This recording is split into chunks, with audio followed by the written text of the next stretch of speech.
Cette année, comme l'année passée, je me suis rendu au festival Guitare en scène situé à quelques kilomètres de Genève et lors de cette édition 2025, j'ai eu la chance d'assister au concert de Carlos Santana, Orianti, Joe Satriani, Steve Vai, Matteo Mancuso, Dream Theater et plein d'autres. Pour ma part, j'y étais en premier lieu dans le cadre du stage de guitare blues organisé par Bandcamp qui affichait cette année complet avec plus d'une vingtaine de stagiaires et j'en ai également profité pour aller à la rencontre des artistes invités et vous ramener des interviews exclusives d'Orianti, Pete Thorne, Matteo Mancuso, Fred Chapelier et Patrick Rondeau.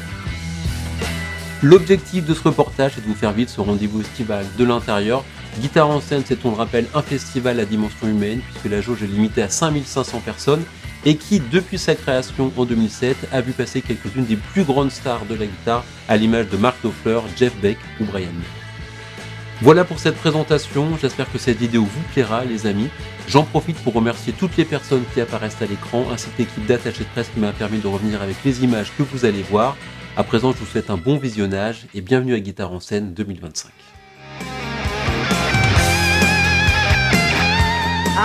Well, we pretty much cut that record live. So like each song was probably recorded 2 or 3 times. And we picked the best one and then I went back and re-sang it, did overdubs with the guitars and whatnot. But pretty much the band on stage played on the record.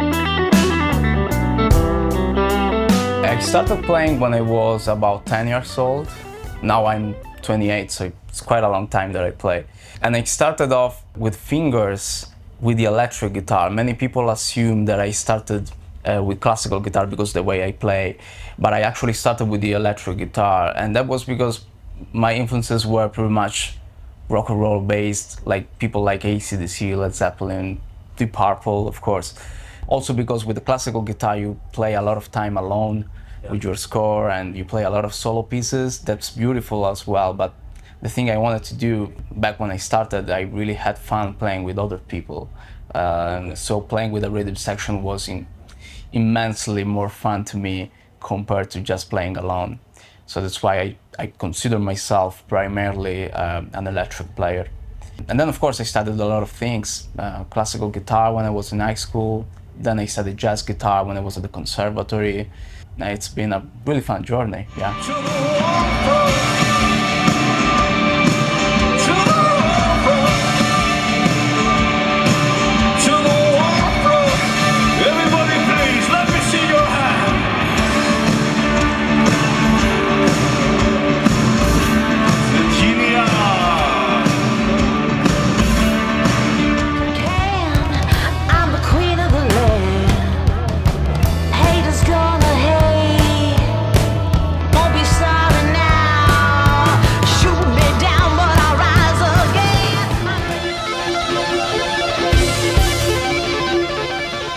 I got a DM from Joe, actually. Yeah. He just contacted me and said, hey, I've got a crazy idea and I wanted to talk to you. We ended up having a phone conversation and then ended up having a meeting in person and went from there, yeah. I'd met Steve a number of times over the years, probably going back at least maybe 10 or 15 years, something like that.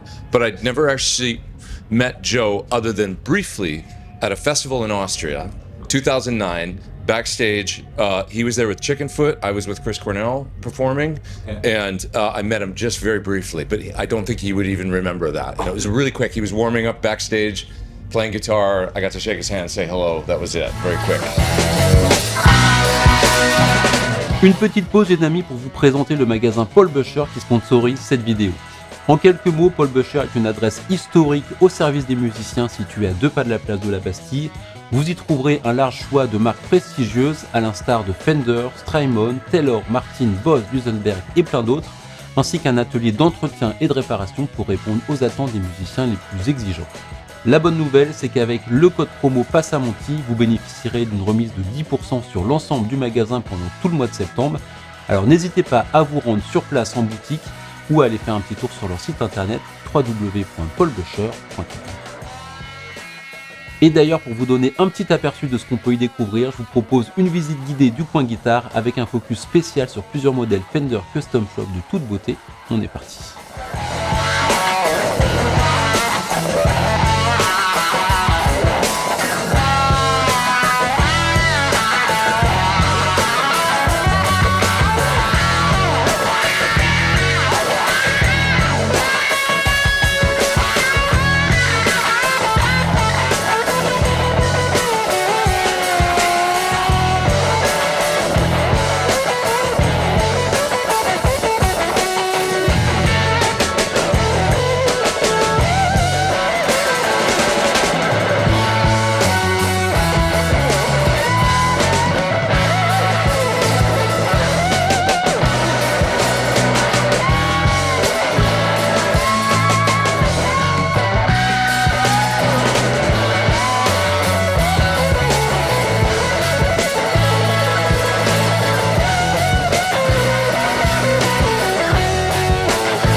discutais tout à l'heure avec John Petrucci parce que je le connais. Et il me disait, c'est the place to be ici, c'est le temple de la guitare. Ça m'a fait très plaisir parce que c'est des gens quand même qui font des tournées planétaires. Quand on est naturel et sincère, je pense que ça se ressent et ça se voit. Le faux, pour ces gens-là qui tournent depuis beaucoup d'années, qui ont rencontré énormément de gens, ils voient assez rapidement si c'est du flan ou pas en fin de compte. On parlait de temps en temps de ces jams avec Brian May, avec Joel Paul Jones, avec tous ces immenses artistes qui ont joué le jeu. Ça, c'est pas possible en fait, normalement, ça se fait pas. Et nous, on le fait.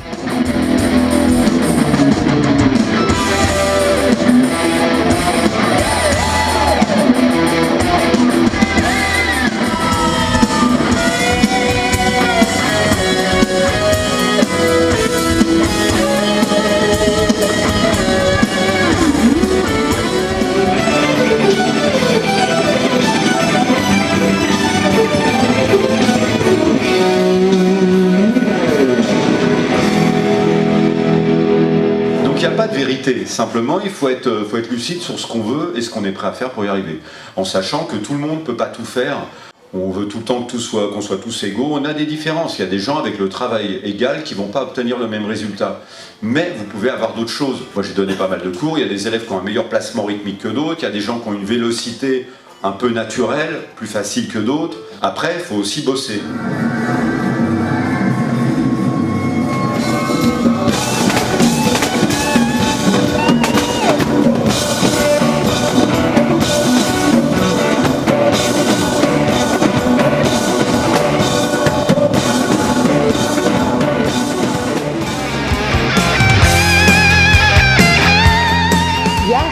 So I was having breakfast with my beautiful mother who arrived from Australia. She's here. I'm so happy she's here. And I was downing my 10 coffees trying to wake up. And this lovely fan called Kevin, he came to my show in Adelaide, Australia. He brought a guitar and he's like, this is for you. He gifted me another guitar before. And it was a beautiful signature Steve Vai Ibanez, a Pia, I guess. And it's in this beautiful powder blue. Oh my God, and that guitar sounds beautiful. I just played it at sound check and I was like, wow.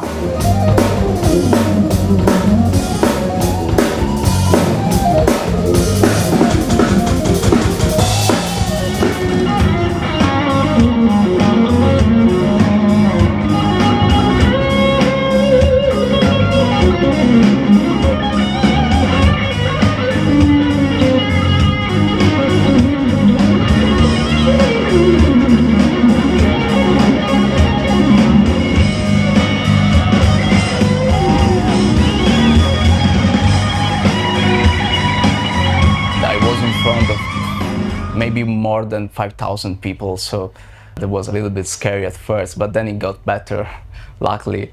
And Joe is an exceptional player, of course. I'm a big fan of his music, and I had the chance to do like a fast sound check with him. It was such a, gentle and kind. Everything is gonna go smoothly. I came with my small Line 6 pedal board. It was with like 6 different amps on the stage. But the sound was amazing. Joe played a really beautiful concert. I was there primarily as a fan, So it was beautiful because of that, because I had the chance to see the whole concert, and then we played one song together. I think it was Breaking Up Somebody's Home. We did really have a good time.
there's not really that much difference. Now, that's the first time I've been asked that question, and I would say that it's really actually very similar, which is sort of what I anticipated. I thought this is going to be just like kind of what I'm used to in a way, because they are the lead singers, you know, on their instruments, and that's kind of the role in their solo careers that they've always filled.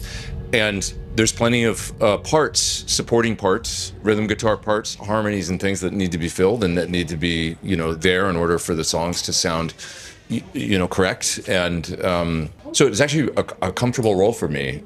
Yeah, very, very familiar actually.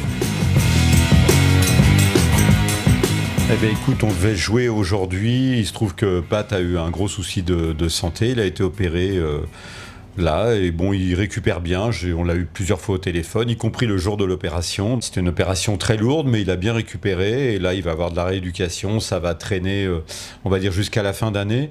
Mais il va bien.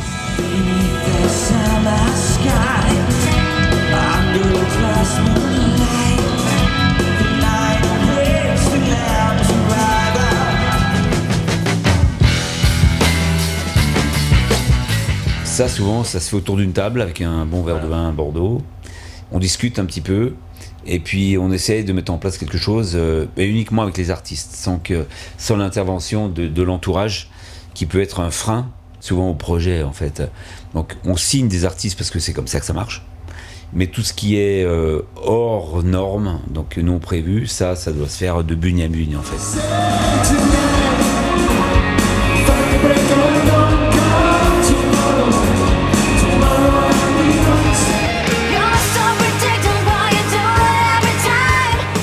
Yeah, very excited. We've been working on this project for about, 2 years now.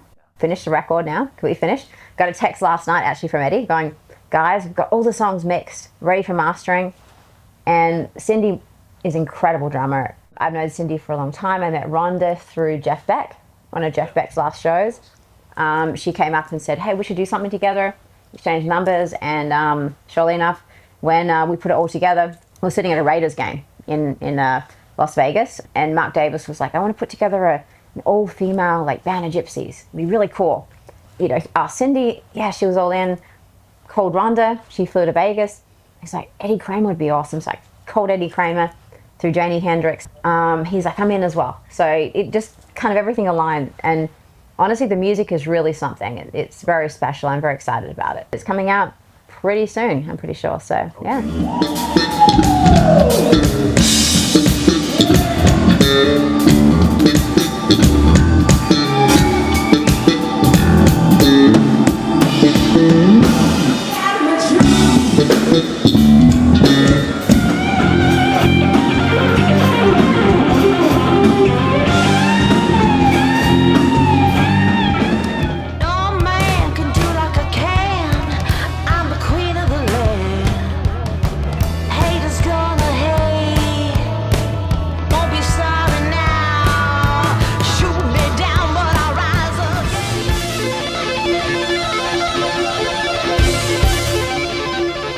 So kind, thank you. I mean, I really appreciate that. I'm not in the same league as these folks that have done the G3s, you know, but I do my best once I'm up there to be confident and comfortable and try and contribute as a guitar player to the overall package as the best I can.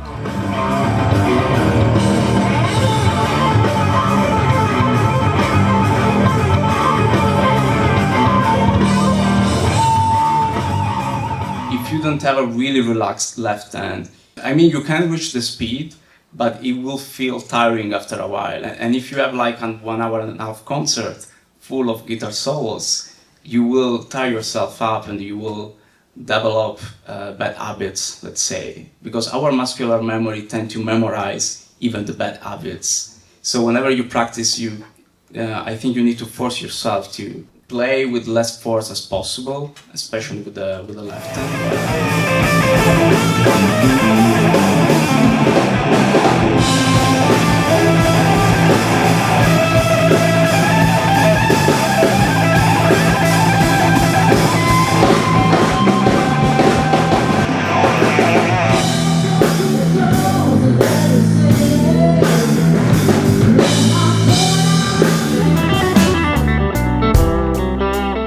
there's a separation like before Beato and after Beato, basically, because that interview did so well that we had the chance to do a lot of stuff thanks to that interview. So I always thank Rick to like inviting me on his YouTube channel, and plus it was one of the best interviews I did because Rick, it's so you can talk with him about everything, harmony, Allsworth stuff. You can talk about the Beatles. You can talk about how to properly record a drum set. It's really pleasing to talk with him. That's why I think his interviews are going so good, because he can talk about everything with his interviewers, and that's one really strong point about him. Yeah. En fait, je crois qu'on en a une un peu toutes les années, des affiches de rêve, parce que moi j'ai pas un rêve, j'en ai plusieurs. Chaque année j'ai envie de faire quelque chose de différent. Donc il n'y a pas une affiche de rêve. Il y a des choses que j'ai envie de faire et je me bats pour les réaliser. Des fois ça marche pas tout de suite, ça marche plus tard. Mais en revanche, comme ce soir, quand on fait Vai, Satriani, Dream Theater et Mancuso juste pour la petite cerise sur le gâteau, pour moi c'est une affiche de rêve. C'est la seule affiche en Europe, en fait, il n'y a que nous. Ça veut dire qu'il y a un vrai travail, puis ça veut dire aussi que les artistes ont envie de le faire. Parce que ces gens-là, je les ai signés tous assez rapidement, en fait. Alors, souvent, ça prend beaucoup de temps. Mais là, pour le coup, c'était assez rapide.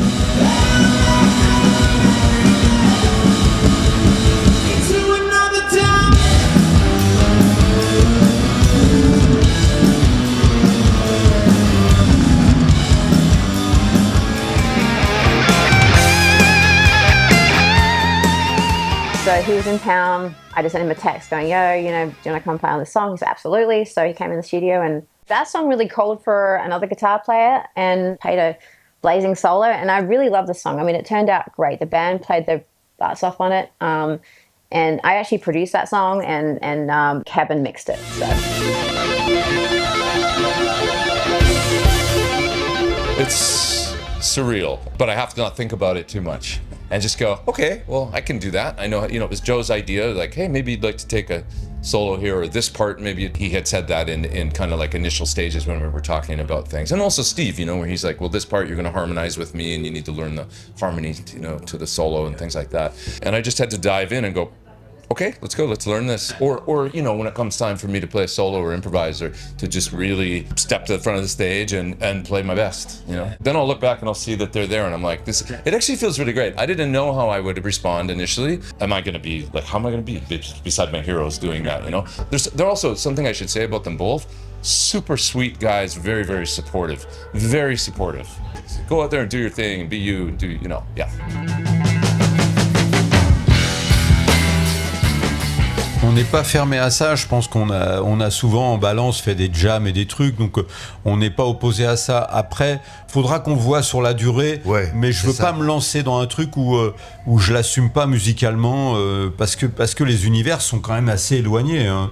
Ça se fera si ça doit se faire, mais on n'y pense pas plus que ça. C'est pas du tout une priorité, en tout cas dans nos esprits, de faire un album de morceaux originaux. No man can do like I can. I'm the queen of the land. Haters gonna hate. Won't be sorry now.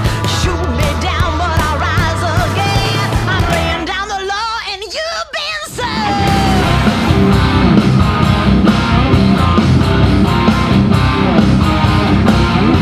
Et puis après, des fois, ça peut être aussi une mélodie, j'ai absolument pas de texte, et puis j'ai un truc qui me vient dans la tête et qui me tourne dans la tronche. Et donc, en général, le premier réflexe, je prends le téléphone, et pareil, dans mon téléphone, j'ai plein d'idées qui sont enregistrées. Et puis après, j'essaie de transposer ça en langage guitare ou en langage Christophe Godin pour que ça me parle musicalement.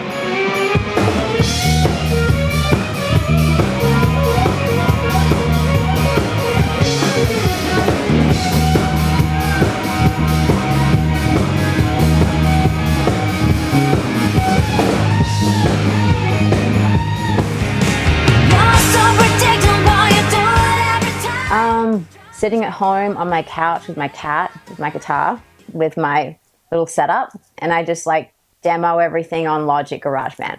I have my little demos, outline of what the song sounds like, play it. If I see like the band and Kevin, Shirley, nodding, going, yeah, this is cool, then we cut the song, If they don't react at all, then on to the next. I'm actually quite impressed with a product that's from right here in France, which is the Two Notes Reload 2. It's a great load box with stereo effects loop, stereo power amp that I find to be very transparent. So that opens up a whole world of possibilities. I love playing a stereo rig, so just that aspect of it is something that there's really nothing else out there like it. It's kind of, at least for now, one of a kind. It's a really, really good product, I think. So that's the one recently that I really have enjoyed.